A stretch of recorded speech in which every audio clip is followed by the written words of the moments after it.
Vous recherchez une eau minérale de qualité supérieure? Un seul nom, Happy Water. Avec Happy Water, découvrez le plaisir de boire, la joie d'étancher votre soif. En vente à 1000 francs CFA le pack aux établissements altruistes 6 à Porto-Novo, Pau-Belle-Gare, rue de la CNSS. Entrez dans le circuit de vente de l'eau minérale Happy Water en nous contactant au 00229 52 38 36 52. Happy Water, la source de vie.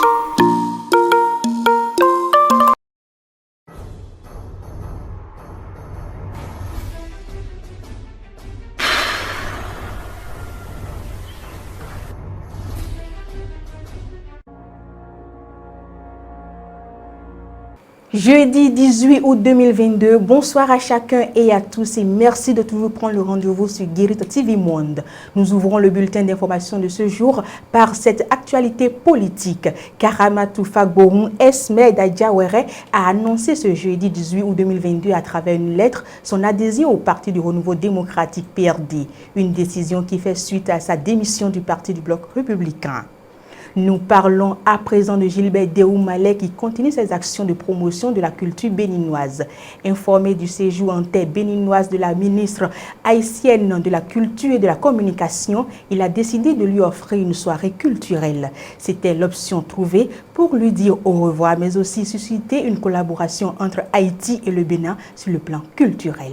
Reportage. Pour la ministre haïtienne de la Communication et de la Culture, la direction du Fonds des Arts et de la Culture a offert un dîner culturel. Invitée au Bénin dans le cadre des Biennales Ouida 2022, Emily Prophète a reçu un coup de revoix gastronomique et artistique donné par Gilbert Déoumalé.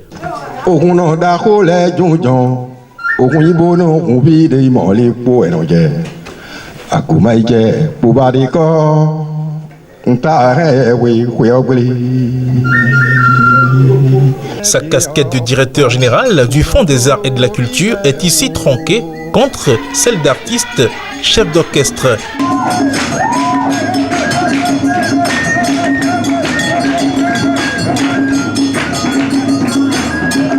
En dehors du tien commun servi par le groupe Derwendo, le menu de la soirée était également composé de zinli, de la danse galédé. Nous allons dire qu'en fin de compte, nous pouvons, avec la tradition, être dans des normes traditionnelles, mais aussi contemporaines, pour pouvoir partir dans le monde. Je suis heureuse que le directeur du Fonds des Arts et de la Culture soit avec nous ce soir. Nous devons penser l'économie de la culture de façon holistique et globale. La spontanéité avec laquelle le directeur général a sollicité et organisé ce dîner en l'honneur de notre sœur, je la loue. Je la loue très profondément. Et c'est dire que l'homme qu'il faut à la place qu'il faut, the right man, the right place. Le dernier repas culturel servi à la ministre haïtienne et à sa délégation est une démonstration artistique du masque Zambito. Je me sens chez moi et j'aimerais beaucoup et je vais faire tout ce que je peux pour que cette troupe vienne, pour que ce spectacle vienne en Haïti. Parce que les Haïtiens méritent, comme moi, de voir ça. Donc nous vous attendons en Haïti. Autrement dit, la main que Gilbert Déoumalé a tendue à son hôte à travers cette soirée a été aussitôt saisie par celle-ci. Le directeur s'en réjouit et compte matérialiser ce partenariat naissant.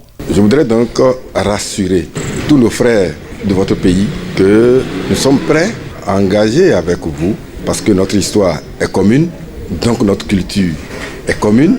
Nous sommes prêts donc à nous engager avec vous pour promouvoir notre identité culturelle. C'est ça qu'il nous reste. Et nous nous battrons pour que cette culture puisse nous donner le développement dont on a besoin pour nous hisser nous aussi au rang donc des grandes nations. Quand il est question d'art et de culture, Gilbert Déoumalé s'y met à fond, s'inspirant de la politique globale définie dans le programme d'action du gouvernement. Il vient d'ouvrir une autre piste de collaboration entre le ministère haïtien de la Culture et la direction du fonds.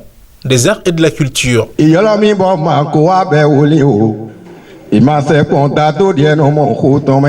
Du social à présent, la Fondation Abaké était ce 18 août 2022 aux côtés des populations vulnérables de la commune de Dangbo. Objectif, nourrir les enfants, les femmes et les veuves et échanger avec les jeunes sur les opportunités dans le domaine agricole. La Fondation Abaké offre le sourire aux couches vulnérables de Dangbo, une commune de la vallée de l'Ouémé. Les bras chargés de nourriture et de l'eau, elle a nourri plus de 2500 enfants, femmes et veuves ce 18 août 2022. Cette initiative démarrée au Bénin il y a quelques mois a pour but de lutter contre la pauvreté qui sévit dans les foyers. On a tourné nos yeux sur Dangbo pour voir ce qu'on peut faire ensemble. On veut discuter un peu avec la jeunesse pour comprendre un peu leurs problèmes, les réalités. Et on nous a toujours dit que la vallée de l'Ouémé, et principalement Dangbo, est très fertile à l'agriculture. Et nous, on s'est dit qu'il est temps que la jeunesse retourne à la terre.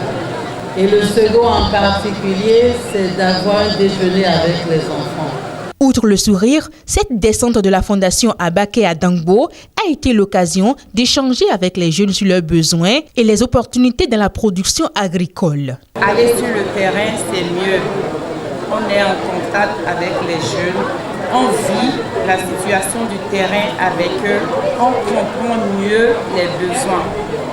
J'ai jamais dit qu'on va satisfaire tous les besoins, non. Mais on va essayer de voir ce qu'on peut faire avec Dangbo. À leur côté pour la circonstance, le maire de Dangbo, Maodo Djossou, et le conseil communal. L'autorité a salué la démarche de la Fondation et a par ailleurs pris l'engagement d'accompagner la Fondation dans l'atteinte de ses objectifs. En tant que première source de revenus des ménages, l'activité agricole reste dominée par une faible production. Le conseil communal est prêt à accueillir toute initiative visant à court et à moyen terme à améliorer les moyens de production. Surpris par la forte mobilisation des populations de la commune de Dangbo, les membres de la Fondation Abaké ont promis d'aller jusqu'au bout de leur projet. La mobilisation est au top. C'est quand même 2000 enfants réunis. C'est pas facile, mais c'était bien. Nous avions apprécié. C'est vrai qu'avec la Fondation Abaké, je me retrouve parce que cette fondation fait que du social et cette fondation est apolitique. C'est vrai que j'ai une couverture politique, mais quand je suis dans la fondation, je suis apolitique, je suis sociale. J'aime le social au-delà de tout. Grande a été ma surprise et ma joie avec tout l'accueil que le maire a réservé, Claude, tout ça. Donc je suis très heureuse. La prochaine étape, c'est de s'asseoir en catimini avec le maire, les autorités locales et de discuter de comment on peut travailler ensemble. Parce que je ne connais pas encore le terrain, je ne connais pas leur réalité, donc je ne peux pas me jeter promesses que je ne peux pas faire. Par contre, il est ouvert pour qu'on puisse commencer la discussion et qu'on voie ensemble ce qu'on peut apporter à la commune. La campagne 1 million de sourires pour toucher le cœur des enfants vulnérables à travers le Bénin va se poursuivre dans d'autres communes. C'est avec cette information que prend fin cette rubrique informative sur tout de raison. Je vous invite à présent à suivre la chronique du jour avec le chroniqueur maison Mas Gaspard Adjamoussi. Fédération béninoise de football, les 10 propositions de la liste Allons plus loin. Toute la grande famille du football béninois se retrouve ce samedi 20 août 2022 en assemblée générale élective. Un nouveau bureau qui aura en main les destinées du sport roi au Bénin les 4 prochaines années sera élu à l'issue de cette assemblée générale. Le suspense est déjà tué puisque le président sortant Marturin Duchacus sera reconduit à la présidence de la Fédération béninoise de football. La liste Allons plus loin qu'il conduit est la seule liste en compétition. Pour l'exercice 2022-2026, Marturin Duchacus, qu'on ne présente plus, sera aux commandes de notre football. Il a d'ailleurs fait une expérience plus ou moins concluante lors de l'exercice ou du mandat qui tire à sa fin.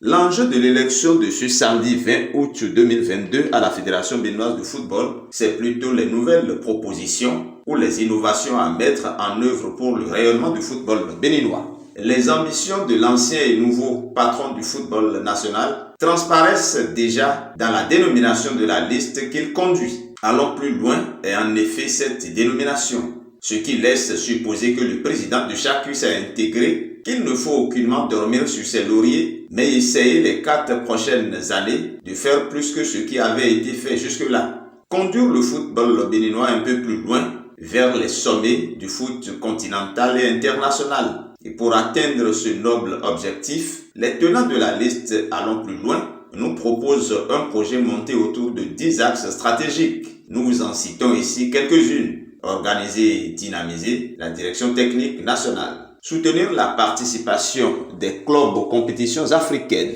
Renforcer le développement du football à la base par l'organisation de championnats de catégorie d'âge U15, U17, U20. Organiser le sponsoring et le marketing au profit des clubs. Organiser à la fin de chaque saison sportive la cérémonie de célébration. Organiser à la fin de chaque saison sportive la cérémonie de célébration et de récompense des meilleurs acteurs. Créer la radio et la télévision de la Fédération béninoise de football. Cette liste que conduit le président de Chacus se compose aussi de vrais connaisseurs et acteurs de notre football. Pour en citer quelques-uns, Francis Guian, Laurent Nyansounou, Bruno Didavi, Valère Kakaï Klele, Alphonse Pedro, Imoro Bouraïma et j'en passe. Les anciennes gloires du football béninois ont apporté aussi un soutien total et inconditionnel à cette liste.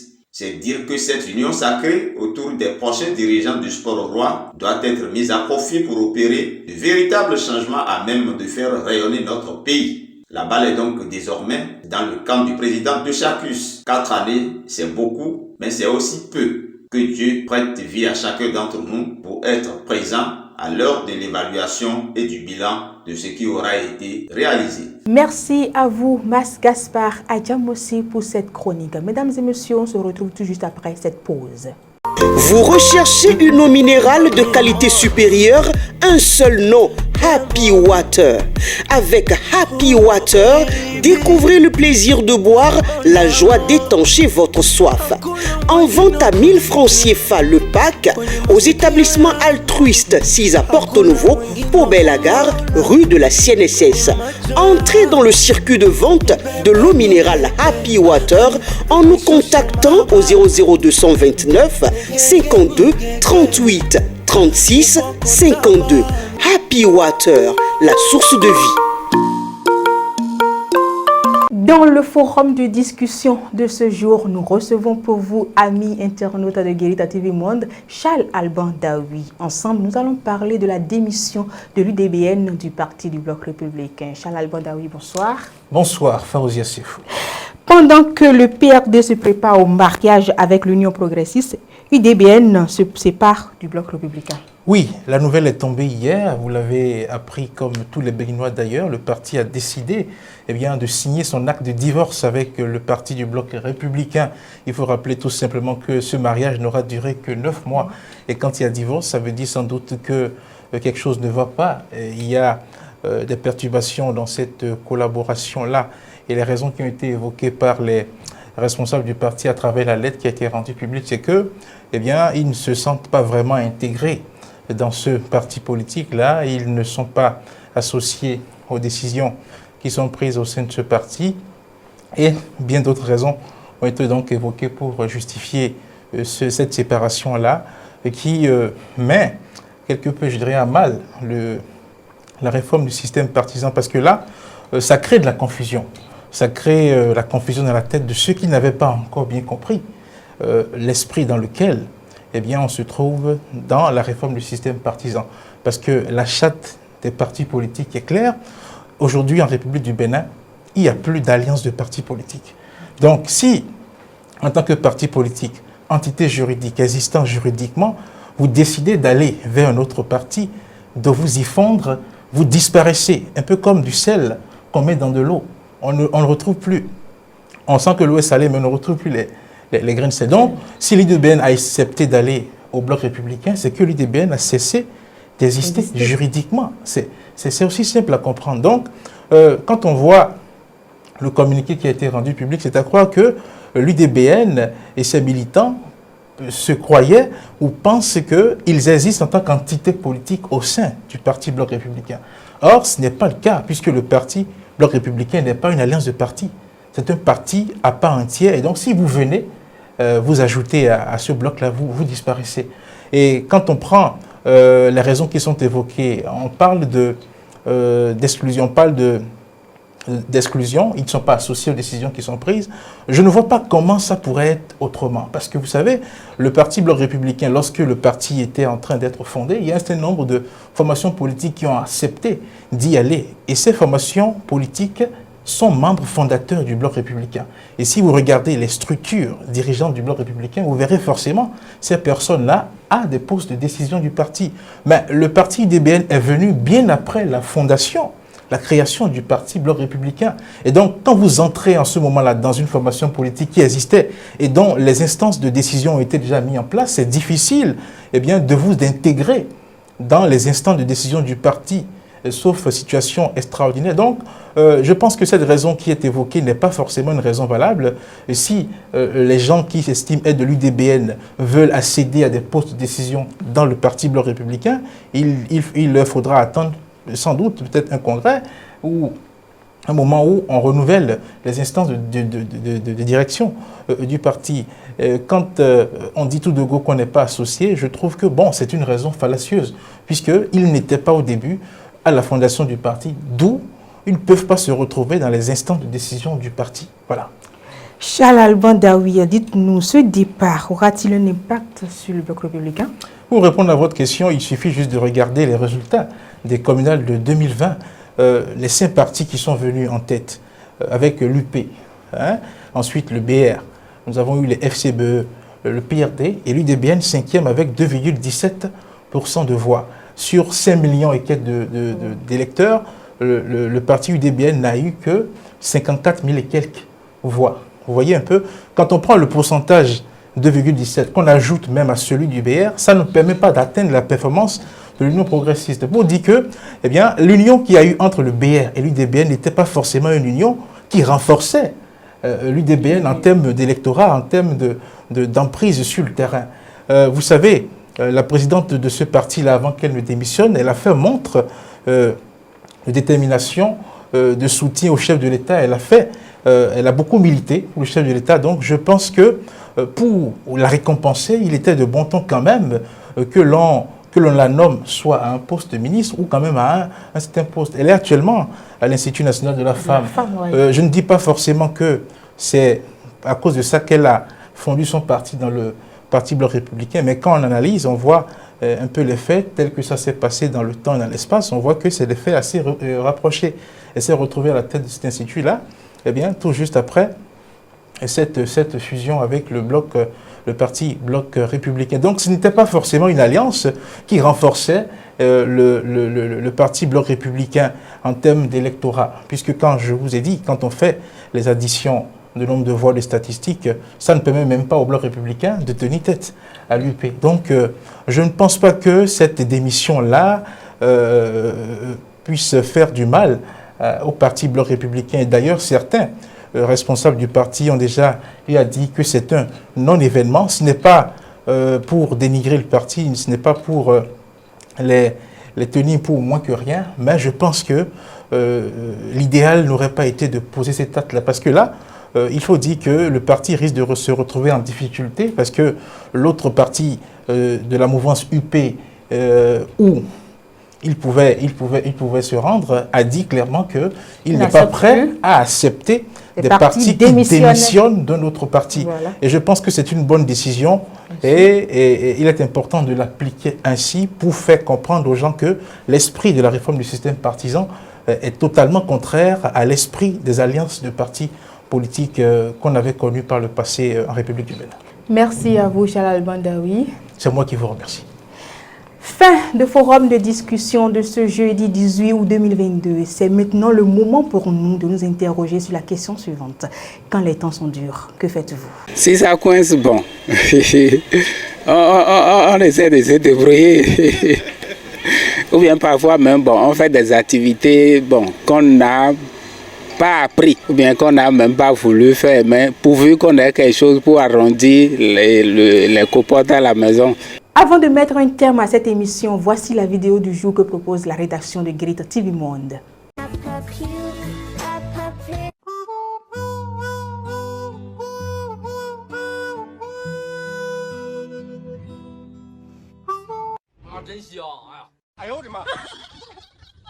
Fidèles internautes de Guérite TV Monde, vous l'avez compris, nous sommes déjà à la fin de votre émission Tout d'horizon. Merci de nous avoir suivis. D'ici là, portez-vous bien.